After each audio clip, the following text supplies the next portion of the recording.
Hello again, my name is Rodney Reynolds and welcome to another video review. Today I'm looking at the XFX GeForce FX 5700 Ultra 128 megabyte DDR2 dual DVI and video in, video out video card. What is included in this package are two S-video cables and an adapter which will allow you to do the video in and video out. This end goes plugged into the video card, and this end right here is for the S-video out and the S-video in.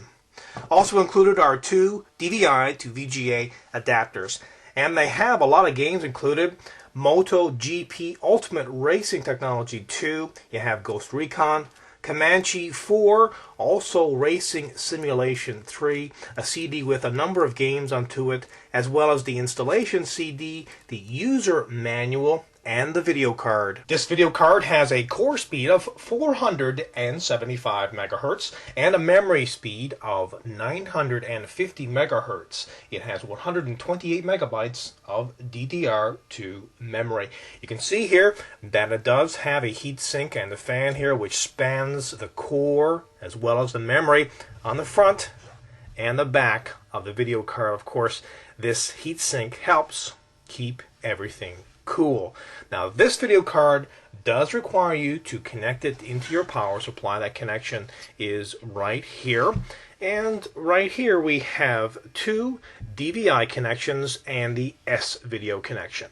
There are a number of technologies that this card has, but I'll go through these very quickly. First of all, it has CineFX engine with advanced vertex and pixel shader capabilities. Stunning and complex special effects are possible, and the second generation CineFX 2 engine powers more advanced pixel shaders. There's also a technology called IntelliSample, and what this does is basically take the jaggedies off of images, and it's called anti-aliasing. Also, this card has high precision graphics, and that means that you've got 128-bit studio precision color. Of course, that means that you're going to get a really great image. Also, ultra shadow technology. This advanced technology designed to enhance the performance of bleeding edge games that use complex shadows. Also, it has N-View multi-display technology. This is basically two displays. You can have two DVI displays, a DVI and a regular analog display, or you could just have an analog and TV, DVI and TV, it doesn't really matter. Any combination, and that dual display is very handy because it gives you a lot more real estate when you're working. Also, this card is capable of doing AGP 8 times. It has a unified driver architecture, and that guarantees forward and backward capabilities with software drivers. It's very important to have drivers that are very stable. Also, digital Vibrance control. And what this is it adjusts color contrast digitally to compensate for lighting conditions in your workspace to achieve brilliant colors in all conditions. Also supports the latest DirectX as well as the OpenGL. It also has DVI support, and I mentioned that earlier, which goes all the way up to 1600 by 1200. Imagine having two displays with that stretched across. You'd have a lot of space to work.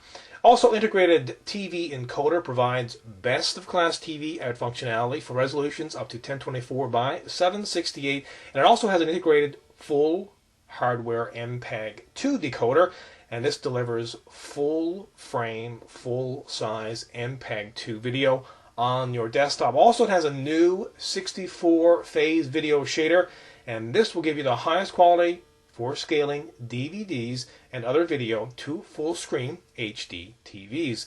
And a lot of people have these HD TVs these days. Very clear image, very large screens. Also, it has the new 0.13 micron process technology, and this means faster clock rates. As well as architectured for CG, and that ensures that the newest cutting-edge special effects in applications will run flawlessly. The specifications on this video card are: it has a 256-bit engine core, it gets 356 million vertices per second, 1.9 billion pixels per second, and it has 4 pixels per clock. Now, how does this compare to, let's say, an FX 5600? Well, it's going to be a little bit slower, obviously. The 5600 gets 81 million vertices per second and only 1.3 billion texels per second. Now, if we go all the way up to, let's say, a 5900, that one actually only gets 300 million vertices per second, but gets 3.2 billion texels per second. And remember, those series of cards have 8 pixels per clock. Now, that's just a bunch of technical specs. Let's next have a look at the benchmark results.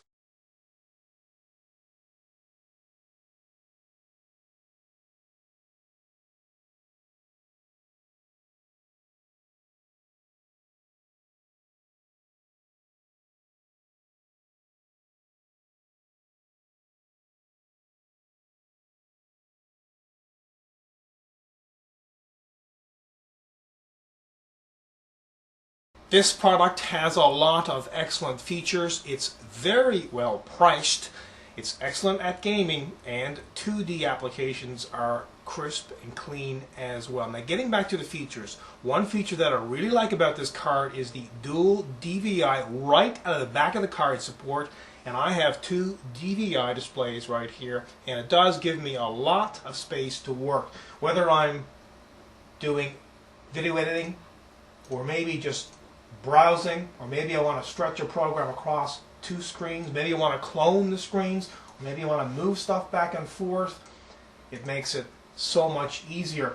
A big thing these days, of course, is pictures of Mars. Well, this is a panoramic shot here of Mars, just to give you some idea of what you can see when you have 2 displays like this. It's hard to go back when you see this. Overall, this product is kick-ass. Again, my name is Rodney Reynolds, and this has been another video review. Be sure to check back very soon. I will have a brand new one for you then. Also, pop into my website at www.3dgameman.com. And while you're there, you can go into the forums and register. And remember, registration is completely free. Also, keep in mind, you can find out a lot more on this product in the forums. And as a final note, if you love watching these video reviews, please help support 3dgameman.com. Until the next time, take care.